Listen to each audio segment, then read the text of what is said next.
I consider the Trump administration a danger to the world that will disappear in 2020. What if I told you that Bill Gates, Greta Thunberg, Al Gore, George Soros, Prince Charles, and Cardinal Turkson were meeting in the mountains to plot a global new order to be established on the back of the COVID pandemic? An outrageous movie plot? Or is it absolutely true? Donald Trump and the Davos connection, tonight from the editor's desk.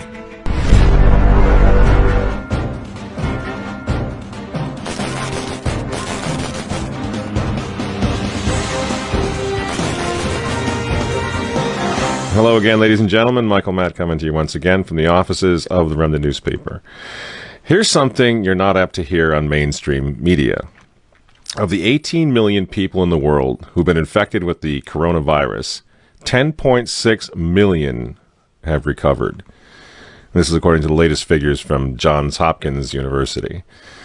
In other words, the vast majority of COVID patients fully recover. And this doesn't even factor in the millions who've contracted it, recovered, and didn't even know they had it. Friends, we need to have a talk. I mean, let's be really clear right from the outset. COVID-19 is not a hoax, okay? Worldwide, over 650,000 people, mostly elderly, have succumbed to it. This is not a hoax.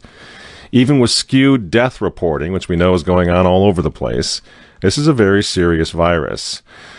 But so was the H1N1, the swine flu of 2009, which claimed the lives of 500,000 people.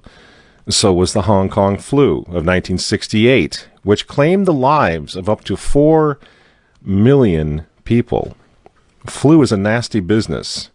Now, do you remember these previous epidemics, pandemics? Probably not. Why? Because the media didn't freak us out over those. The country wasn't shut down. Healthy people were not quarantined. Schools weren't closed. Church services weren't canceled. Why not? Because COVID is a thoroughly politicized virus. And we're getting conflicting recommendations from the experts that get just a little more absurd every week. Doctor, your colleague, Dr. Fauci, has suggested recently that goggles would work even better, or in addition to. You're talking about masks. People have come around to the reality of that. Are we going to look at more demands based on what Dr. Fauci has said? Well, I've seen really great face shields, and I've seen them around the country. You know, I've been out to 14 states. The administration sent me out, and I've gotten to see a lot of exciting face masks out there, and face masks that come from the bottom up. And I think that's really, the American people are innovative. Those are actually pretty easy and straightforward to make. Many universities and those who have printers are making face shields now. So these 3D printers can really increase that production, and I think others are making them, and they can be decorated. So, Dr. Well, no one's really interested in decorations. I want to know whether face shields or goggles is something we're going to hear next. I mean, this isn't even funny. I'm so glad to see the guys from Fox over there are openly mocking this woman. I mean, people are losing their jobs. They're losing their homes. They're losing their mental health over this. Their kids aren't going back to school. They can't go to church. And this delusional woman with the scarves thinks that we're going to get a kick out of decorating our face shields? This is day 170, I think, of the 15 days to slow the spread, Dr. Birx. Do you have any idea of what the hell you're talking about? Because it changes all the time. No wonder nobody takes these people seriously anymore. And so here's the thing, friends. We need to get very serious about it. We need to have a serious conversation about it. Here at the Remnant, we've been saying since March, since the outset of this thing, that it's not the virus that we're questioning. I don't want to get the virus. I know you don't. I know some of you have lost loved ones or friends or whatever from the virus. I've known quite a few folks now who've gotten it. I don't know anyone who died. Everyone who I know, thanks be to God, has recovered. But it was never the virus that's the problem. It's the political exploitation of the pandemic, the COVID pandemic, that really, really must give all of us now serious cause for concern about the future. They're not playing games here. This isn't going anywhere. This isn't going away. And don't take my word for it. I wouldn't expect you to do that anyway. Let's talk about Davos, Switzerland. Here's where the leaders of the world are admitting exactly what I'm saying, that this is a Trojan horse. Now, in Davos, they call it the Great Reset, and it's scheduled now to kick off in January 2021. And if you want to know what's really going on here, if you want to know why the schools are probably, many of them are not going to open in the fall, if you want to know why you're wearing that dehumanizing face mask, even in your car, look to Davos. Now is the historical moment, the time, not only to fight the real virus, but to shape the system. We have a unique but rapidly shrinking window of opportunity to learn lessons and reset ourselves on a more sustainable path. What is it that would make it so that history would look at this crisis as the great opportunity for reset? The Great Reset is a welcome recognition that this human tragedy must be a wake-up call. The world's problems fit on three sides of a triangle. It's one versus many, man versus nature, and the unfortunate foundation is long-term versus short-term. Any recovery stimulus should have green conditions attached to it. We have to change our economy dramatically in the next 20 or 30 years, and the next 10 years is absolutely decisive. The recovery has to be greener than any of the previous recoveries. And then we need to couple that with new initiatives to equip more people with the digital skills they'll need. We have to live up to the expectations which we have created, and we will do so. On June 2nd, 2020, just a couple months ago, the founder now of the World Economic Forum in Davos, Klaus Schwab, wrote an article on their website in which he just comes right out with it. He says that COVID pandemic represents a, quote, rare but narrow window of opportunity to reflect, reimagine, and reset our world, end quote. Those aren't my words. Those are his words. The world must act jointly and swiftly, says Mr. Schwab, to, quote, revamp all aspects of our societies and economies, from education to social contracts and working conditions. Every country, from the United States to China, must participate, and every industry, from oil and gas to tech, must be transformed, end quote. And Mr. Schwab comes right out and admits that he can't do this without, you guessed it, Bill Gates. We are particularly committed to this initiative since the Forum has been at the origin in its annual meeting in Davos of the Global Fund, Gavi and CEPI, together with the Gates Foundation and other founders of those crucial organizations, particularly today. And they're all there. All the movers and shakers of the world are in Davos at one time or another. Even Prince Charles, the insufferable Prince of Wales, got into the act in Davos in January. Unless we take the action necessary and we build again in a greener and more sustainable and more inclusive way, then we will end up having more and more pandemics and more disasters from ever accelerating global warming and climate change. So this is the one moment, as you've all been saying, when we have to make as much progress as we can. And of course, Antonio Guterres, the former Prime Minister of Portugal, who's also a Catholic and is now serving as the Secretary General of the United Nations, he's in Davos chiming in as well. A microscopic virus has closed down entire countries and economies. The Great Reset is a welcome recognition that this human tragedy must be a wake-up call. As you rightly say, it is imperative that we reimagine, rebuild, redesign, reinvigorate, and rebalance our world. Friends, the full picture should begin to emerge now, and I'm just giving you a sample. I mean, everyone has spoken here. Everyone who is anyone in the globalist community has gone to Davos, has delivered speeches. They come together, they network, they plan our future. This transformation essentially means that the whole way that we do business, that we live, and that we have grown accustomed to in the industrial age, will have to be changed. We will have to leave that behind us in the next 30 years to go. This COVID thing is their golden opportunity, and they certainly don't want Trump or anyone else to fix the problem, certainly not prematurely. And this is what the war on hydroxychloroquine is all about. I mean, think about this. Why? You mention hydroxychloroquine and you get taken off Facebook? You get taken down from YouTube? Why? This thing's been going for 60 years. People use it all the time. Well, if you use it, you might have a heart attack, so we got to condemn that. Why are they doing this? This is a therapeutic that works for a lot of people. Doctors all over the place are using it right now, but they don't want it. Why? Why? Because it's not a vaccine. Because it might fix the problem. This is why those frontline doctors in the white coats, that's why they were banned from social media. Many of them are now losing their jobs. They were frontline heroes. And all they did wrong was come out and talk about fixing the thing now. Not waiting 18 months. You're not waiting for a vaccine. But how they're fixing and healing people right now. Doesn't that make you just a little suspicious? Because, see, the problem is these frontline doctors in the white coats, if they're right, and COVID can be cured without 7 billion doses of Bill Gates' vaccine, well, the Great Reset that they keep talking about in Davos, Switzerland, the Great Reset will be dead on arrival. And all of us will go back to life. Life as we knew it. This is why the 2021 Davos Summit now, 2021, it's coming right up after Christmas, the Davos Summit. And the Great Reset, they need President Joe the Catholic Biden to hand us, the United States, over to them if he wins this election. This is why they're trying so hard to take Donald Trump down. Biden is not a serious candidate. We can all agree on that, right? He's not serious. The poor fellow. He's in his dotage now. So what are they doing?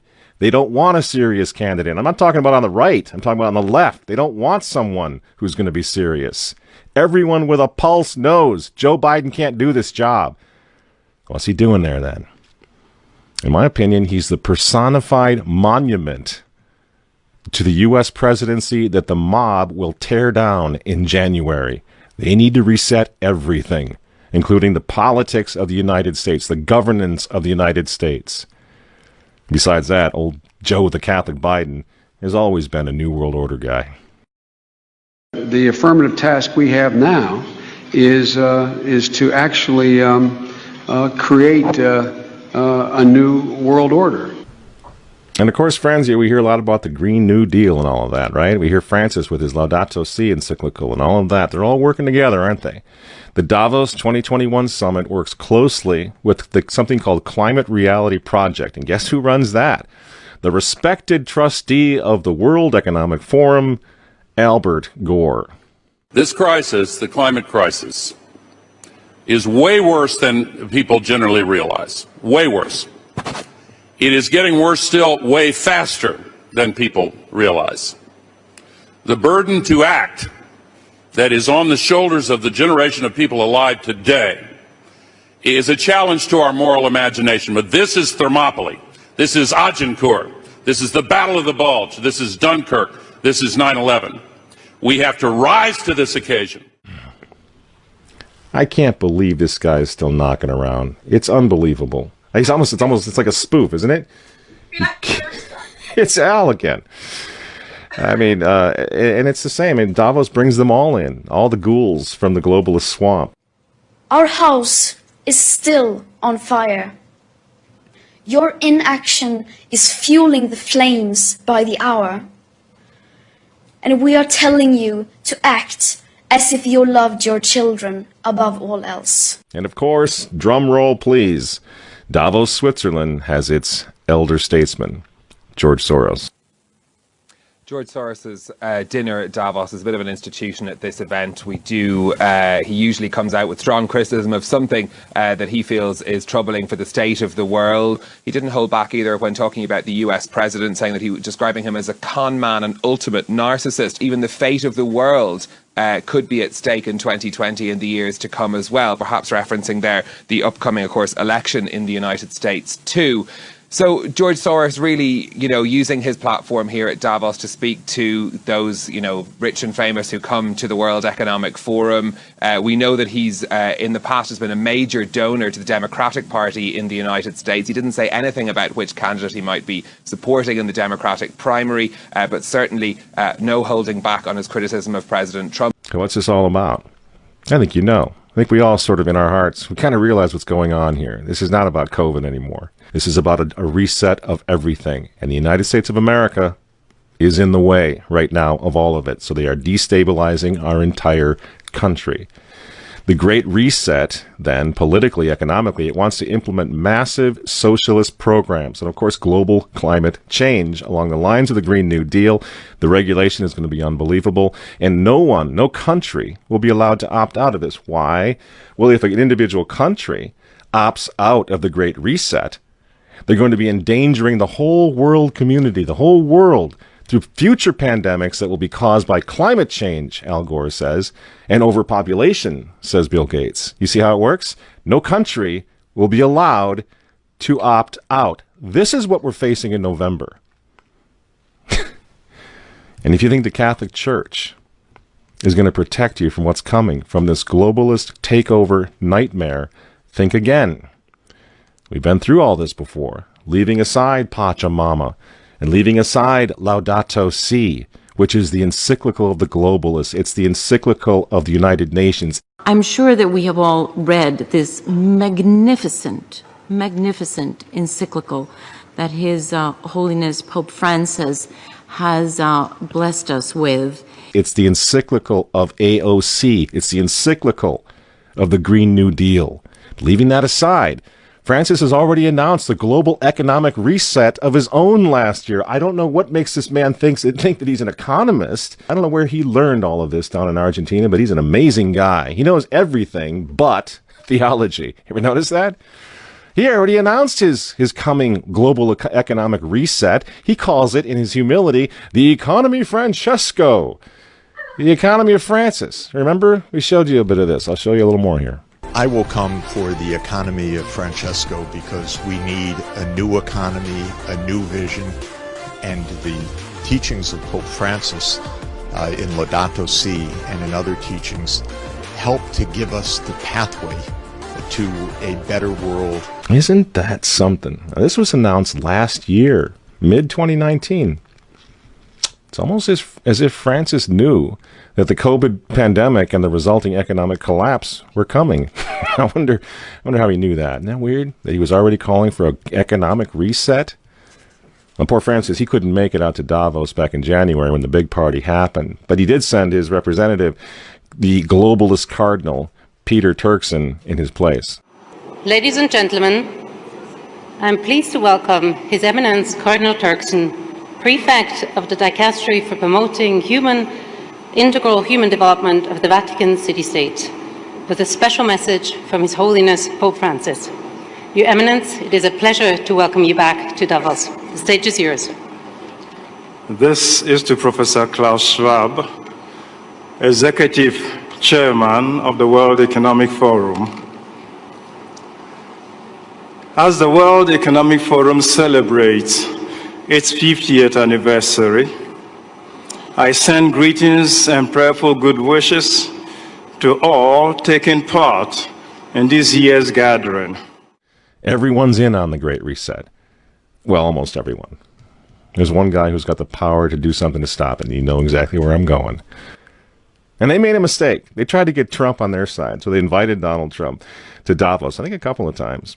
But in January, when Donald Trump, I think, really began to see the beast that he was up against, he went to Davos, to the World Economic Forum, and he stuck a mega finger in their eye.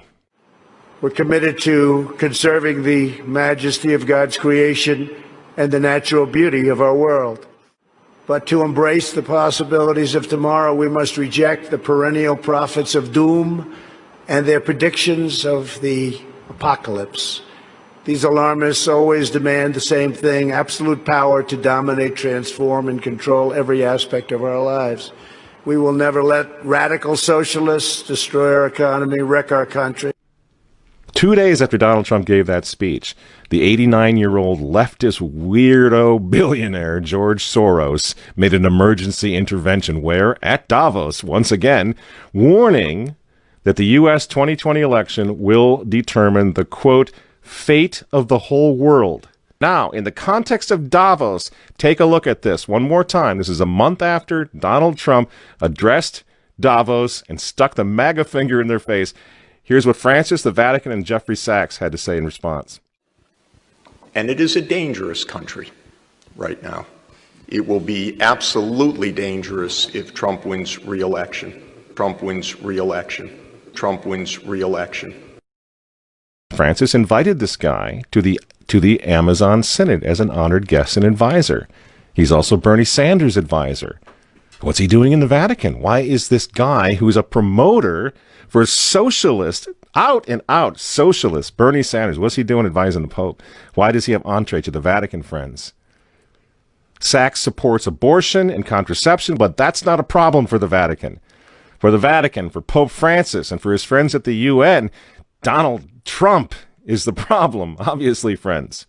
Clearly, I consider the Trump administration a danger to the world, but I regard it as a purely temporary phenomenon that will disappear in 2020. Do you get it? Do you see why there's so much hate for Trump? Because with all of his faults, again, he's the capitalist. He's not the globalist. He never will be one of them, which is why he pulled the United States out of the Paris Climate Agreement. Donald Trump pulled the United States out of the World Health Organization. That's Bill Gates and company.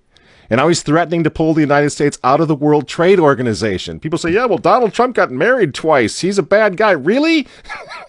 He's right in the face of the demons on this, friends. Nobody ever said he was a saint. He's knocking the sacred cows of the United Nations down all over the world right now. The General Assembly routinely votes 185 against the United States on almost everything right now. And you remember, speaking of the United Nations, in November of 2019, again, right before COVID landed, Trump went to the UN on the floor of the General Assembly, and he declared war on globalism. Wise leaders always put the good of their own people and their own country first. The future does not belong to globalists. The future belongs to patriots. And shortly after the speech at the UN, Donald Trump delivered, what do you think happened? The coronavirus was unleashed on the world, and Trump's booming U.S. economy went on life support. Do you think that was an accident?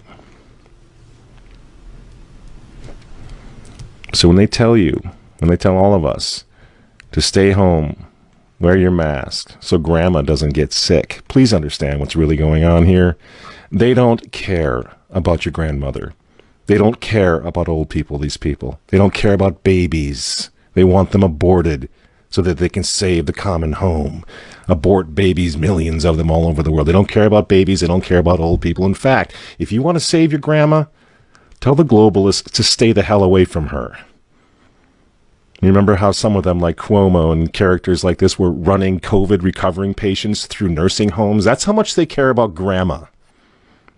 And the name of the game now is to bring the United States economy to its knees, get it out of the way, so that everyone will want the Great Reset. Make the new normal so intolerably abnormal that even you and I, maybe, at some point in the near future, will be begging for the vaccines because we'll be driven crazy by that point. Begging for whatever else is going to keep us safe according to our jailers and our handlers and our zookeepers. You see? That's what they want. That's why they keep using this term, new normal. You know what we do to fight back? Go to work. Go back to school. If you're healthy, take off the mask. And for heaven's sake, go back to church and pray that Trump wins in November.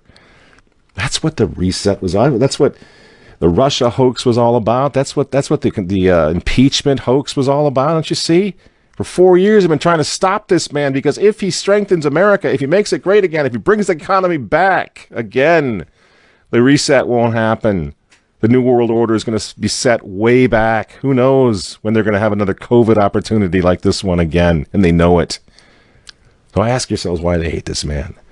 These folks, these men, they hate God. They hate the unborn. They hate the traditional family. They hate you.